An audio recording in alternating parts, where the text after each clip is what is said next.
Clara est designer de mode. Devant le regroupement haut en couleurs, elle admire la beauté des oiseaux. La richesse et la vivacité des coloris lui inspirent l'organisation d'un défilé. Un défilé de mode aviaire, mettant en vedette des mannequins des quatre coins du monde.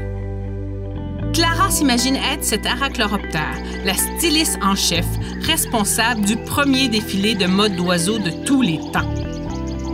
La situation est quelque peu ironique. Elle doit gérer la nervosité des mâles qui cherchent à impressionner. Chez les haras, mâles et femelles se ressemblent beaucoup. Ici, tout le monde la respecte. Elle est belle, grande, colorée et loquace. L'événement se déroulera dans la forêt amazonienne, l'endroit rêvé pour les oiseaux.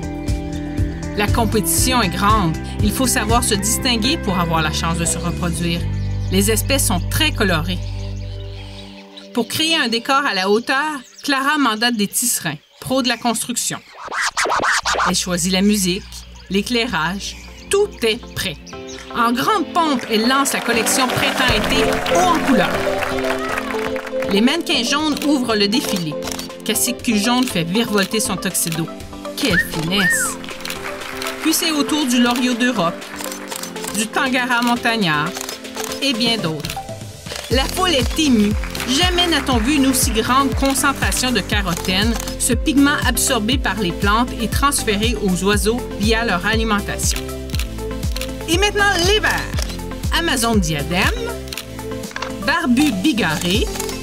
La foule est subjuguée devant les prouesses techniques des designers. Les reflets bleus émanant de la structure microscopique des plumes s'allient au pigment jaune pour créer un vert éclatant. Le spectacle doit se poursuivre, mais Clara est inquiète. La délégation québécoise n'est toujours pas arrivée. Ces oiseaux migrateurs font un long voyage. Clara doit improviser pour contenir la foule. Prise de panique, elle fait entrer ses fiers à bras, ou plutôt à bec, les toucans. Avec leurs couleurs déjantées, la foule n'y voit que du feu. Ouf!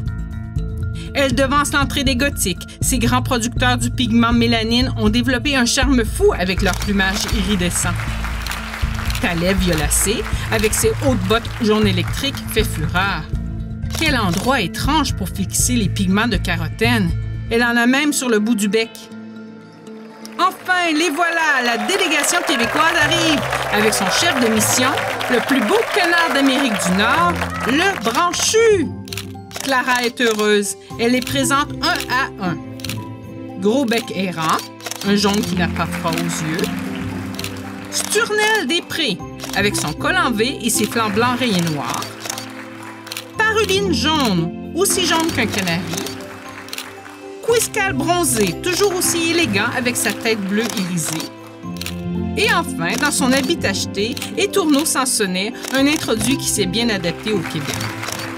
Quelle force, quel courage! Les oiseaux qui nichent dans les milieux tempérés ont bien d'autres chats à fouetter que leur apparence. Et maintenant, le clou du spectacle, les plus colorés d'entre tous, élevés comme oiseaux de compagnie, les perruches et les diamants. Remarquez les couleurs des deux perruches ondulées. Le résultat de bien des années de sélection et de croisement contrôlés. Et celle des diamants de Gould. Quelle façon élégante de clôturer le défilé. La foule est éblouie par tant de couleurs. Tous les mannequins reviennent sur la scène et prennent place pour la pause finale. Les oiseaux au plumage coloré ont connu une évolution et une diversification plus rapide que leurs cousins au plumage monochrome. Voilà pourquoi ils sont si nombreux. Clara est fière de les avoir mis en valeur. Dans une volée d'applaudissements, elle revient à elle-même en saluant la foule d'Alter Anima.